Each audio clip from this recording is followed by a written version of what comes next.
ఓం శ్రీమాత్రే నమః. శ్రీ శివాయ గురవే నమః. యః కర్తా జగతాం భర్త సంహర్త మహసాం నిధి ప్రణమామి తమాదిత్యం బహిరంతస్తమోపహం. వీక్షకులకు నమస్కారం.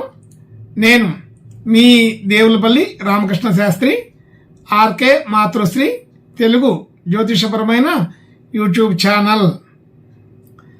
ఇప్పుడు జనవరి నెల 14వ తేదీ నుండి జనవరి నెల 20వ తేదీ వరకు గల గ్రహ స్థితిగతుల్ని ఒకసారి పరిశీలన చేద్దాం. ధనస్సు రాశిలో రవి, కుజ, బుధ గ్రహాలు, కుంభరాశిలో శని, చంద్రగ్రహాలు, మీనరాశిలో రాహుగ్రహం, అలాగే మేషరాశిలో గురువు, కన్యా రాశిలో కేతుగ్రహం, వృశ్చిక రాశిలో శుక్రగ్రహం సంచరిస్తున్నాయి. ఇటువంటి గ్రహ స్థితి గతులని అనుసరించి ఈ వారం రాశులకి వార ఫలాలు తెలుసుకుందాం. ఓం శ్రీమాత్రే నమః. ఇప్పుడు మీనరాశి వారి గురించి తెలుసుకుందాం. మీనరాశి వారికి రాశిలో రాహువు, 2వ స్థానంలో గురువు, అలాగే 7వ స్థానంలో కేతువు, 9వ స్థానంలో శుక్రగ్రహం, 10వ స్థానంలో రవి, బుధ, కుజగ్రహాలు, 12వ స్థానంలో శని, చంద్రగ్రహాలు సంచరిస్తున్నాయి.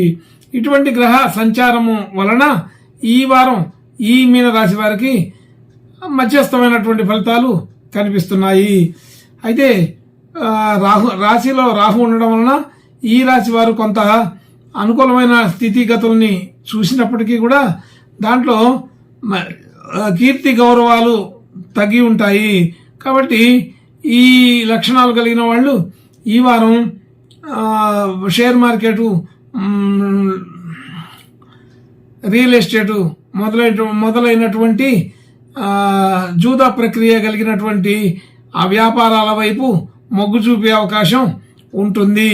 అలాగే ధనస్థానంలో గురువు గారు ఉన్నారు కాబట్టి ధన యోగాలు బాగానే ఉంటాయి, అనుకూల పడుతూనే ఉంటాయి.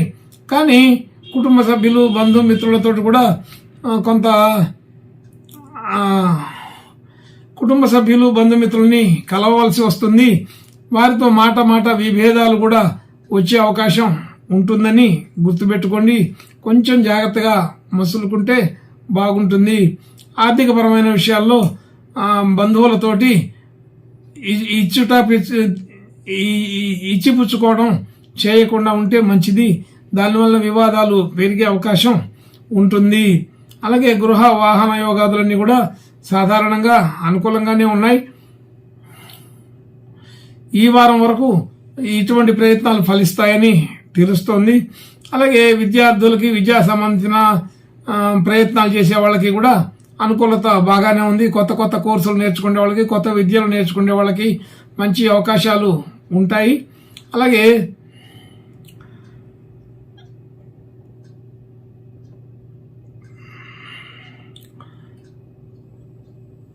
రుణ సంబంధించిన విషయాల్లో కొంత చికాకులు కలిగించే అవకాశం ఉంటుంది. ఆరోగ్య సమస్యలు కూడా ఈ వారంలో కొంత వచ్చే అవకాశం ఉంది. జాగ్రత్తగా ఉండాలి. భార్యాభర్తల మధ్య అనుకూలత బాగానే ఉంటుంది. ఇబ్బందికరమైన విషయాలు అయితే ఏమీ ఉండవు. అలాగే మన పెట్టుబడులన్నీ కూడా కొంత జాగ్రత్తగానే ఉంటాయి. ఇంకా కూడా కొత్తగా పెట్టుబడులు పెట్టాలి అనుకునేవాడు మాత్రం అనుకూలత పడదు. కొత్త పెట్టుబడులు, కొత్త నిర్ణయాలు తీసుకోవడానికి ఈ వారం అనుకూలమైన వారంగా లేదు. కాబట్టి జాగ్రత్తగా ఉండాలని తెలియజేస్తున్నాం. అలాగే భాగ్య సంబంధించిన విషయాల్లో శుక్రుడు ఉండడం వలన, శుక్రగ్రహ ప్రభావం వలన ఈ భాగ్య స్థితి పెరుగుతుంది. అయితే ఎటువంటి స్థితిలో పెరుగుతుంది అంటే గృహాలు, వాహనాలు మొదలైన విషయాల్లో ప్రతికూలంగా ఉంది. అలాగే గృహోపకరణాలు, ఆభరణాలు మొదలైన వాటిల్లో అనుకూలంగా ఉంటుంది. అలాగే ఉద్యోగ వ్యవహారాల్లో చాలా అనుకూలంగా ఉంది. వ్యాపారాలు కూడా ఈ వారం అనుకూలపడతాయి. కొత్త కొత్త ప్రయత్నాలు చేసే వాళ్ళకి మాత్రం ఈ వారం సాధారణ ఫలితాలనే చూపిస్తుంది. అయితే ఎందులో పెట్టుబడి పెట్టినా మన పెట్టుబడులన్నీ కూడా వృద్ధికరంగానే ఉంటాయి. ఈ వారం పెట్టుబడి పెట్టడానికి మాత్రం అంత అనుకూలంగా లేదని గుర్తుంచుకోండి. అలాగే అనుకోకుండా వచ్చే ఖర్చులు కూడా ఈ వారం ఉంటూ ఉంటాయి. ప్రయాణాలు చేయవలసి వస్తుంది. కాబట్టి జాగ్రత్తగానే ఆలోచన చేసుకోవాల్సిందిగా తెలియజేస్తున్నాము.